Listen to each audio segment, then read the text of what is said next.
कुलुरु कुंपारे चलीथिबा क्रीड़ा केपीएल समस्तंकर आदरणीय समाजसेवी श्रीहरि नायकों द्वारा उद्यापित हो जाइछि। दशपल्ला ब्लॉक अंतर्गत कुलुरु कुंपा हाईस्कूल पड़िया चलीथिबा कुलुरु कुंपा प्रीमियर लीग क्रिकेट मैच रविवार उद्यापित हो जाइछि। कुलुरु कुंपा ग्रामांचल क्रीड़ा प्रतियोगित आखपाख विभिन्न पंचायत और ग्रामांचल 10टी दल अंशग्रहण करते। रविवार फाइनाल मैच रे Kuluru Kumpa Raju medicine group champion trophy हासिल करिछि। उद्यापनी उत्सव में मुख्य अतिथि भाव में दशपल्ला अंचल जनाशुना विशिष्ट समाजसेवी श्रीहरि नायकों को मुख्य अतिथि भाव में बाजा बाण फुटई भव्य संबर्धना सह महापटुआर रे ग्रामर परिक्रमा करथिले। ग्रामर बहु विशिष्ट बुद्धिजीवी और युवगोष्ठी यह कार्यक्रम में सामिल होते।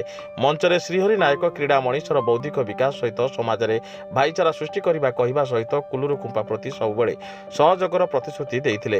अन्यमानक मध्य पूर्वतन ब्लॉक उपाध्यक्ष बसंत साहू, पूर्वतन सरपंच बबीता नायक, जदुनाथ नायक, प्रफुल्ल नायक प्रमुख मंचासीन अतिथि भाव में वक्तव्य रखिते।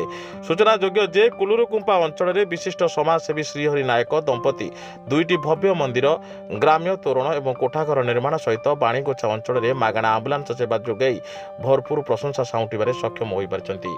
श्रीहरि को दशपल्ला निर्वाचन मंडली में अनेक लोक संपर्क बढ़िबारे लागिछि और लोक मानकर इच्छा जे से आम अंचल किसी पदवी न थाई से लोकों हित अनेक सुविधा करुछन्ति।